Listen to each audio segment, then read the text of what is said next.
Bonsoir à tous. Le massacre de Noël en Birmanie, où plus de 30 hommes, femmes et enfants sont morts, brûlés vifs, pris au piège par l'armée birmane dans l'état de Kaya, dans l'est du pays, un état majoritairement chrétien, a choqué le monde entier. Un acte illustrant la barbarie de la junte prête à tout pour écraser la rébellion qui se poursuit dans les régions frontalières, notamment chrétiennes. Un an après le coup d'État militaire, on va faire le point sur la situation avec notre invitée Alexandra de Mersan, qui est anthropologue spécialiste de la Birmanie. Mais tout d'abord, quelques repères. La Birmanie est un pays d'Asie du Sud-Est. Elle est bordée par le Bangladesh, l'Inde, la Chine, le Laos et la Thaïlande. Elle compte environ 53 millions d'habitants. Sur le plan religieux, le bouddhisme est majoritaire, autour de 88%. Les chrétiens représentent environ 6% de la population, dont 1% de catholiques. L'islam, plus de 4%. L'animisme, 0,8%. Et l'hindouisme, 0,5%.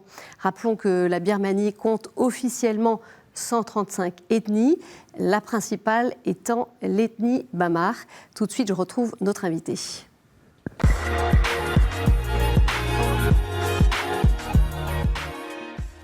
Alexandra de Mersan, merci de nous rejoindre. Quelques mots pour vous présenter. Vous êtes enseignant-chercheur à l'INALCO, l'Institut national des langues et civilisations orientales. Alors, votre recherche, elle porte sur la Birmanie depuis la fin des années 90. Vous avez vécu en Birmanie de 2017 à 2019 à Rangoon. C'est un pays que vous connaissez bien, vous y êtes retourné régulièrement. Et à Rangoon, vous avez été donc chercheur en délégation pour l'IRASEC, l'Institut de recherche sur l'Asie du Sud-Est contemporaine. Alors, on va faire le point avec vous sur ce qu'il se vit depuis maintenant un an, avec peut-être un retour pour mieux comprendre la situation actuelle sur l'histoire, parce qu'on ne peut sans doute pas comprendre ce qu'il se vit aujourd'hui sans faire un retour sur l'histoire complexe de la Birmanie. Alors, on peut commencer peut-être l'histoire relativement contemporaine. Oui. Dire que le pays a été colonisé, a été un royaume indépendant pendant très longtemps. Il a été colonisé ensuite par les Britanniques au 19e siècle. Et le pays a été indépendant au lendemain de la Seconde Guerre mondiale. Et très vite, après l'indépendance, en 1962, en fait, le général Ne Win fait un coup d'État en menant ce qu'il appelle à l'époque la voie birmane vers le socialisme, la Birmanie vers le socialisme. Enfin bref, c'est le début en fait de plusieurs décennies de dictature militaire, de gouvernement de différentes juntes militaires jusqu'en 1988.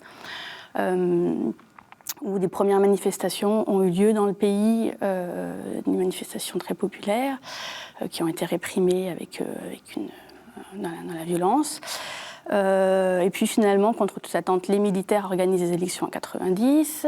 Aung San Suu Kyi et son parti, la Ligue nationale pour la démocratie, remportent une victoire écrasante à l'époque ces élections, mais les militaires ne les reconnaissent pas. Et commence à emprisonner tous les opposants, enfin tous ceux qui avaient gagné. Donc ces élections, c'est le début d'une chasse en fait aux démocrates. Et il y a une nouvelle junte qui se met en place dans les années 90. Jusqu'aux années 2010. Et là, contre toute attente, il y a une ouverture. Voilà, il y a une ouverture. Alors, contre toute attente, en fait, les militaires en place mettent en place une voie en plusieurs étapes. Ils programment une ouverture. Contre toute attente, oui, mais c'est quand même quelque chose qui avait été programmé.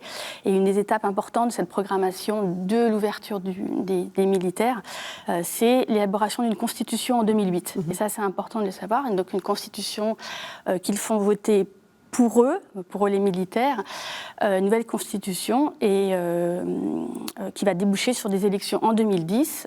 Et là, contre toute attente, effectivement, le général Thein Sein, qui arrive au pouvoir, qui prend réellement qui arrive au pouvoir en 2011, entame une série de réformes. Notamment, il libère les prisonniers politiques, une ouverture, c'est surtout des réformes économiques, mais c'est aussi un tas de réformes, vraiment, là, pour le coup, contre toute attente, avec l'abolition de l'organe de censure officiel, le début d'une ouverture un peu vers la démocratie. Il faut savoir qu'ils ont gagné les élections de 2010, la LND, le parti d'Aung San Suu Kyi, n'a pas participé à ces élections. Et puis en 2015, 2 nouvelles élections sont organisées, après que la LND, donc le parti d'Aung San Suu Kyi, ait participé, et elle en remporte haut la main les élections. Et Aung San Suu Kyi se retrouve à la tête du pays en 2016. Et il y a eu donc 5 années de gouvernement, de gouvernement démocratique, de gouvernement de la Ligue nationale pour la démocratie. Et puis en 2020, novembre 2020, nouvelles élections parlementaires, à nouveau gagnées haut la main par le parti d'Aung San Suu Kyi, la LND. Et là, les militaires contestent les élections, et le 1er février de l'année dernière, de 2021, font un coup d'État au moment où les parlementaires qui ont été élus se réunissent pour justement adopter et choisir un nouveau gouvernement. Ils sont arrêtés, Aung San Suu Kyi est arrêté, ainsi que tous les membres, les leaders de la LND. Et donc, qu'est-ce qu'il reste finalement de cette période un peu d'ouverture qu'a connue le pays, et en particulier peut-être 2015-2020 ? Alors 2015-2020... Ça a changé des mentalités aussi ? Ça a complètement changé. Ces 5 années au cours desquelles les Birmans, alors quand je dis les Birmans, c'est les habitants de la Birmanie dans leur ensemble, je dirais toutes ethnies confondues, vont connaître ces 5 années d'un gouvernement démocratique qui met en place, qui doit mettre en place un nombre incroyable de réformes. La tâche est immense du gouvernement de la LND.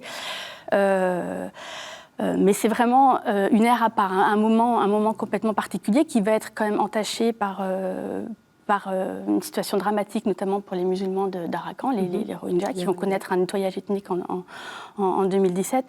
En tout cas, dans le pays, pour les habitants de la Birmanie, c'est vraiment une époque où tout est permis, en fait. Alors, il y a évidemment, on ne passe pas de 40-50 années de dictature militaire à une ouverture. Enfin, les choses ne changent pas comme ça aussi facilement. Mais en tout cas, c'est peut-être ce qui est important de souligner, c'est à quel point il y a vraiment un vent nouveau, il y a une créativité, il y a une énergie à cette époque-là.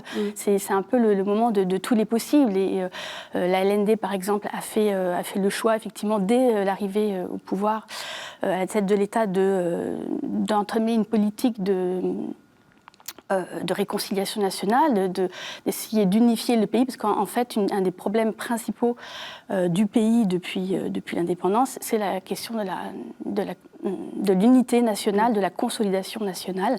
Oui, avec ce patchwork ethnique. Voilà. Et donc, parmi les réformes et les mouvements qui ont été mis en place par la LND, il s'agissait vraiment d'une politique d'ouverture, d'essayer de mettre en place des conférences de la paix, d'arriver à dialoguer avec différentes minorités, avec différents groupes. Et la question de fond, qui a été un vrai problème, ça a été en fait pour pouvoir vraiment mener à bien une politique qui aurait été possible au niveau de la consolidation nationale et puis de la paix. Il fallait changer la Constitution de 2008, qui avait été mise en place par les militaires, par la junte, qui a dès le début, qui a toujours opposé vraiment un refus très ferme de modifier en quoi que ce soit la réforme. Ils se sont toujours, la Constitution, ils se sont toujours opposés à cela. Et pour mettre en place un État fédéral, il fallait changer la Constitution. Et voilà. C'est le serpent qui se mord un peu la queue. On va revenir évidemment à ce qui se joue depuis un an. Et d'abord avec cet événement dramatique, ce massacre du 24 décembre, dans l'état de Kaya. Quelle était là la stratégie de la junte ? Est-ce que c'est un acte isolé ou non ? Dites-nous un peu comment comprendre cet événement. Il faut revenir au coup d'État, d'il y a un an à peu près. À la suite du coup d'État, il y a eu une première période en fait, de contestation, de manifestation, avec un mouvement de désobéissance civile, tout ça qui se fait, encore une fois, avec une créativité incroyable, avec énormément de ressources. Enfin, il y a eu vraiment une volonté farouche, parfois aussi menée par les jeunes, la jeunesse, la jeune génération, à ne pas se faire voler leurs élections et leur démocratie. Parce que ce qu'on mesure peut-être pas complètement, c'est cette opposition finalement de la plupart des Birmans à ce dictateur. Voilà, après, des gens agissent ou non, mais c'est quelqu'un qui n'est pas populaire en réalité. Alors, oui, en fait, les Birmans détestent l'armée birmane dans leur grande majorité, voilà. Et les résultats des élections avec la victoire écrasante de la LND en 2020 le montrent. C'est-à-dire que les Birmans n'ont jamais fait d'amalgame entre le gouvernement d'Aung San Suu Kyi et les militaires. Et c'est vrai que la constitution de 2008, en fait, laissait encore beaucoup de prérogatives aux militaires, qui étaient notamment le ministère des Armées, des Affaires frontalières, et puis de l'Intérieur. Enfin, c'est-à-dire que le gouvernement a pu agir, mais dans un cadre vraiment très étroit. Et voilà, donc après des premières semaines, premiers jours vraiment d'opposition farouche, de manifestation, toute la population et toutes les composantes de la population de Birmanie, c'est-à-dire quelles que soient les religions, quelle que soit l'ethnicité, quel que soit l'âge, les milieux sociaux, que ce soit en milieu urbain, rural, les fonctionnaires ou le secteur public, il y a vraiment eu un mouvement comme ça, vraiment porté en disant un refus de ce coup d'État. Voilà. Et puis petit à petit, l'armée a commencé à réprimer ces manifestations qui étaient complètement pacifistes. Petit à petit se sont mis en place. S'est mis en place une résistance. Une résistance qui s'est armée aussi. Qui s'est aussi armée, c'est-à-dire que les militaires, comme ils savent très bien le faire, ont commencé à réprimer, à rechercher les opposants, à arrêter des journalistes, les membres de la société civile, les leaders, etc. Donc beaucoup de personnes... 500 morts à ce jour. Voilà. Beaucoup de personnes se sont enfuies dans les zones frontalières, c'est-à-dire qu'il y a eu une guérilla qui s'est mise en place dans les villes, mais aussi dans certaines régions. Et peut-être ce sur quoi il faudrait insister, c'est le fait que les régions frontalières de Birmanie sont des régions, donc les régions périphériques sont les régions frontalières, ce sont des régions qui sont des régions de relief pour la plupart, peu peuplées, et des régions qui ne sont pas historiquement, culturellement, des régions birmanes. Ce sont les ethnies. Voilà, vous avez mentionné tout à l'heure les 135 ethnies officielles. En fait, la plupart de ces groupes vivent dans ces zones périphériques, lesquelles, pour un certain nombre, sont en lutte contre le gouvernement, contre la junte militaire, ou les différentes juntes, depuis parfois plusieurs décennies. Donc, un certain nombre de personnes, beaucoup de personnes se sont réfugiées, comme en 88, dans les régions périphériques, dans la jungle, soit juste pour sauver leur peau, se réfugier pour essayer éventuellement de partir à l'est en Thaïlande, ou alors pour s'entraîner, pour essayer de trouver, s'entraîner dans des camps d'entraînement, puisqu'il y a plusieurs armées dites ethniques, notamment dans cette région de l'État de Kayah, dont on parle. Avec ce massacre, est-ce que ça illustre une intensification de la répression ou finalement non, mais alors, il y a eu effectivement cet effet dramatique d'un groupe nombreux. Alors, peut-être qu'on en a plus parlé à ce moment-là, parce que le moment était particulièrement, particulièrement choqué. C'est au moment de Noël, c'est des populations chrétiennes qui ont subi cette répression, ce massacre. Des populations qui ont été arrêtées, en fait, et qui ont été, d'après ce que l'on sait, qui ont été questionnées et brûlées et tuées. Enfin, voilà. Le lieu et le moment font que peut-être les médias aussi internationaux se sont plus à nouveau penchés sur la question. Mais en fait, ce qui se passe à ce moment-là, à cet endroit, c'est un exemple parmi bien d'autres de ce qui se passe dans les autres régions où il y a plusieurs foyers en fait de lutte active, notamment dans l'État Kachin, dans l'État Chin à l'ouest, et où voilà, vous avez où la plupart un grand nombre d'anciennes armées ethniques qui parfois avaient signé des cessez-le-feu, soit en 1994, soit en 2015 avec la Tatmadaw, l'armée birmane. En fait, ont repris les armes. En tout cas, s'ils n'ont pas repris les armes, ils ont accueilli de toute façon toutes les personnes qui se réfugiaient, parce qu'encore une fois, il y a un ras-le-bol manifeste de l'armée birmane qui est réel. Donc cette rébellion finalement qui continue à s'organiser, à s'armer aussi, hein. C'est ce que vous dites. Alors, le pays, il y a une guerre civile aujourd'hui. C'est vraiment ce qui se passe dans les régions périphériques, c'est vraiment des mouvements de résistance. Et l'armée est visiblement confrontée à une résistance qu'elle n'imaginait pas aussi farouche. Alors, les armées ethniques, d'un point de vue des effectifs et des armes, ne font pas le poids par rapport à la puissance de l'armée birmane, mais il y a plusieurs foyers.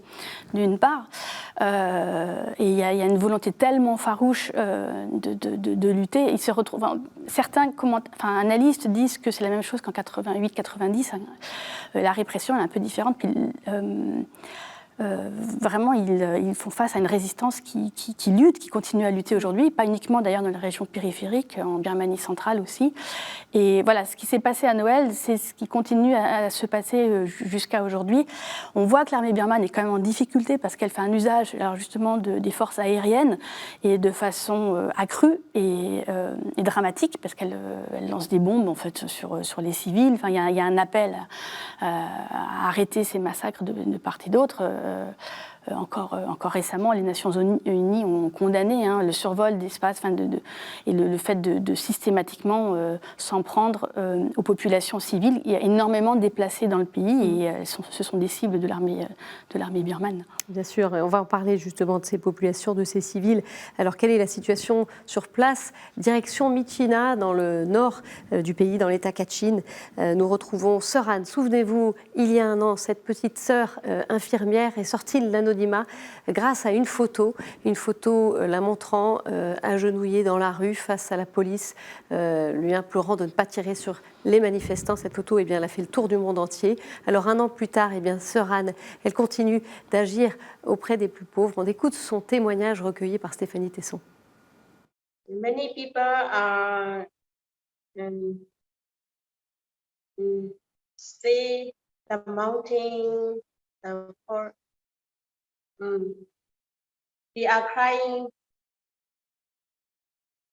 and they need safety, no? And they need they are hungry. They need clothes, no? And food and medicine. They want home, no? They want home. They want to come back their home. I will try to have, no, patience and became. I want to became for mobile clinic, no, and for medical checkup. Many people need to take care. They sick, no? Their mind and spirit and body. I'm so sad, no, for my country. Many people are dying, no?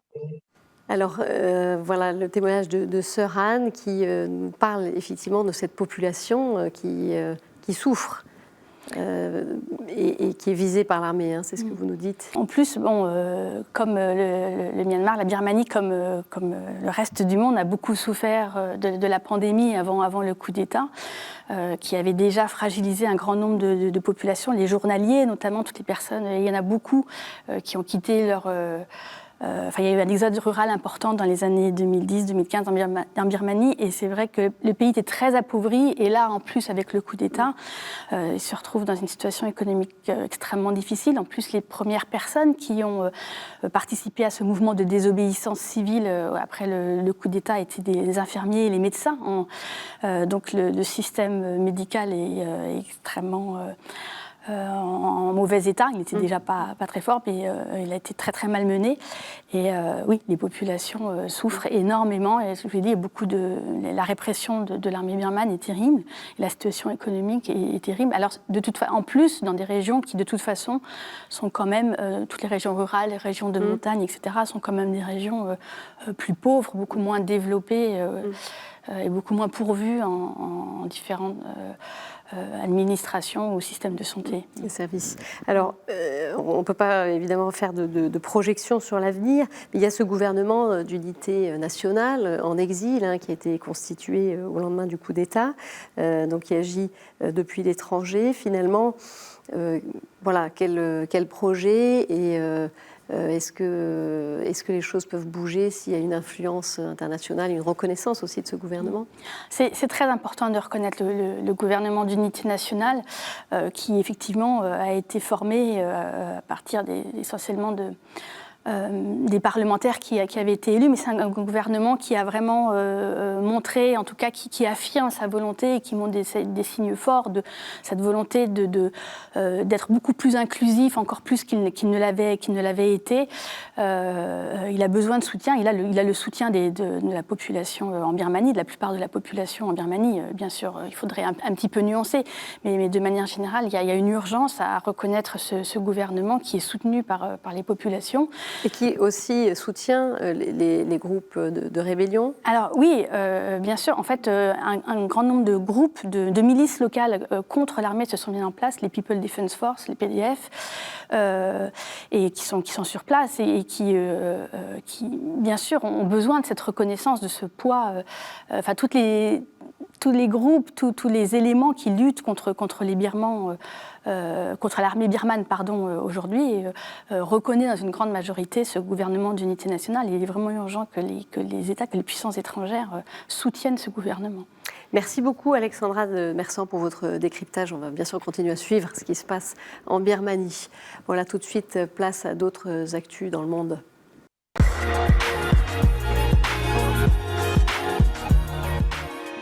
Dans le nord-est de la Syrie, un calme précaire s'est installé après 6 jours de bombardements et de combats violents entre les forces kurdes syriennes, soutenues par la coalition internationale, et les djihadistes du groupe État islamique. Plus de 3200 familles ont déjà fui la région. Parmi elles, plusieurs dizaines de familles chrétiennes qui ont quitté leur maison pour échapper aux bombardements, mais pour échapper aussi aux quelques 800 djihadistes qui se sont échappés de la prison d'Assaké lors des assauts de l'État islamique. Les familles qui restent sur place se terrent là où elles peuvent, terrorisées par la présence de ces djihadistes. On écoute le témoignage de Monseigneur Antoine Evasian, archevêque arménien catholique de Kamishli, à 80 km d'Assaké. Les gens ont peur. Je ne pense pas que pendant des mois, ces familles pourront rentrer. Celles qui ont encore eu des maisons qui ne sont pas détruites complètement. Mais pour le reste, qui viennent des villages qui regardent vers le nord-ouest, c'est-à-dire vers la Turquie, d'Assaké vers la Turquie, non, leurs maisons sont détruites complètement. Ils sont sans rien. Donc, je pense que les jours qui viendront nous donneront encore un panorama encore plus ample pour savoir vraiment ce qui est la réalité sur place. Parce que pour le moment, on ne peut pas bouger. Nous sommes tous chez nous, enfermés. Il n'y a aucune sortie des villes et des quartiers. Même les dispensaires que j'ai sur place et surtout les cliniques mobiles qui vont dans les villages depuis des années, ils ont été empêchés de continuer leur travail par peur qu'ils ne soient pas pris, disons, comme otages par ces fugitifs qu'on ne sait pas où ils sont finis. Voilà un témoignage à retrouver en entier sur notre site internet. Et puis, l'évêque auxiliaire de Bordeaux, Monseigneur Jean-Marie Levert, était en Jordanie du 17 au 24 janvier avec l'Association nationale des directeurs diocésains de pèlerinage, dont il est l'évêque accompagnateur. À l'invitation du pays, la délégation a parcouru les 5 sites de pèlerinage reconnus par le Vatican comme le site du baptême du Christ, ainsi que quelques-uns des 34 lieux bibliques que compte le pays. Objectif de ce voyage d'études, mieux faire connaître aux organisateurs de pèlerinage les richesses spirituelles et culturelles de la Jordanie pour encourager des séjours plus longs pour les pèlerins dans ce pays. On en regarde quelques images. Ce voyage s'est conclu par une messe dominicale dans la capitale Amman, célébrée par Monseigneur Levert, dans la paroisse du Père Rifat Bader, un visage que vous connaissez puisqu'il nous donne des nouvelles des chrétiens de Terre Sainte régulièrement à travers nos chroniques du monde. Et tout de suite, comme chaque semaine avant de terminer notre édition, justement, place à notre chronique du monde.